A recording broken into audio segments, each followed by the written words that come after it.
पुरी सहर हरेकृष्णपुर पंचायत पट्टनायक साई महा आडंबर पालित होउछि अष्टपरी नाम संकीर्तन। आषाढ़ मास पंचमी तिथि कृष्ण पक्ष ग्राम देवती माँ छटा पुओं जन्मतिथि उपलक्षे प्रथम दिन अष्टपरी नाम संकीर्तन ग्रामर मंगल पई करा जाय थाए एवं परे नगर संकीर्तन सारी दधी भांड भांगिबा परे जमुना गाधेबा पई ग्रामर आबल बुद्ध बनिता पुष्करणी जाई कलश विसर्जन करा जाए। रात्र समय संकीर्तन करने सह परिशेष प्रसाद सेवन व्यवस्था करा जाय थाए। ग्रामर सभापति प्रफुल्ल चंद्र पात्र नेतृत्व में यह समस्त कार्यक्रम परिचालित होता है।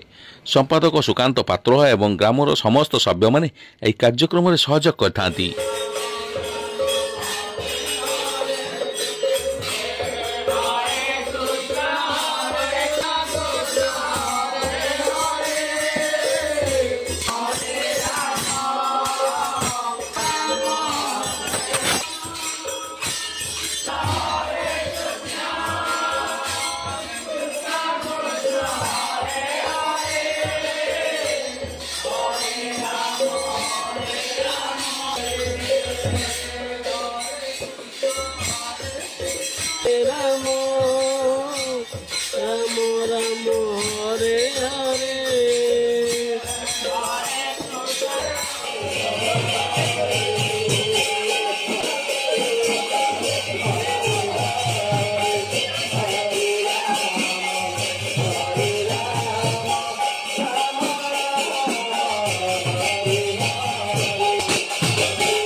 भक्तवृंद समस्ते आनंद उत्साह प्रभुर नाम को अति आनंद भाव आरंभ करते पालित कर गत वर्ष ठार आज बहुत दिन पालन कर हरिनाम कीर्तन भगवान समस्त कर्ण प्रति प्रवेश करने भक्त मान समस्ते लगे हरिनाम संकीर्तन ये ग्राम मंगल पट्टनायक साई भक्त गौर भक्तवृंद आज हरिनाम संकीर्तन आयोजन कर माँ जन्मदिन उत्सव में हरिनाम संकीर्तन आस्वादन कर हरिनाम संकीर्तन केवल ये कलिजुगर आधार कृष्णमूर्ति भगवान केवल ये नाम संकीर्तन ये नाम संकीर्तन द्वारा भक्तवृंद मान आज आनंद उत्साह आज भक्त आज उद्धार होती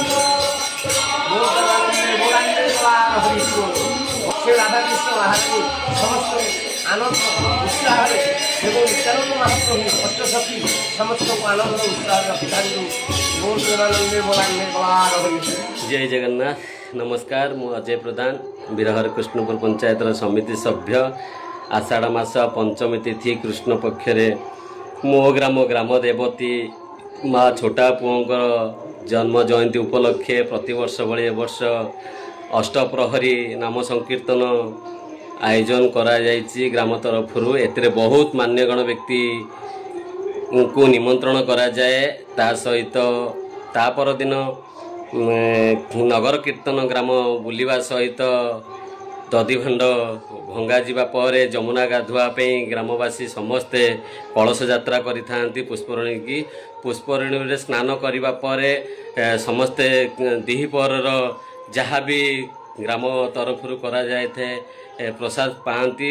संध्या समय रे संकीर्तन मध्य करा जाए जो बहुत संकीर्तन मंडली दूर दूरांतरु आसंती। तत्सहित प्रसाद सेवन मध्य होता है। जो प्रसाद सेवन केवल ग्राम नुह ग्रामर पाख पड़ोसी जो ग्राम मानक निमंत्रण मध्य करा जाए थे। बहुत मान्यगण व्यक्ति एतर मध्य सहयोग करती। परिशेष धन्यवाद देवी जे ग्रामर सभापति प्रफुल्ल चंद्र पात्र जे सेक्रेटरी सुकांत पात्र नेतृत्व रे ग्राम आगमन होती। तत्सहित ग्रामर समस्त सभ्य मानक मोर कोटि कोटि प्रणाम। समस्ते अहरह परिश्रम करी समस्ते ठाकुर प्रभु हरे कृष्ण हराम मजी जाइछंती। परिशेष जहाँ मु ए पंचायतर समिति सभ्य हेले मध्य मो ग्रामर ग्राम कार्य पे मु संपूर्ण सहयोग रही।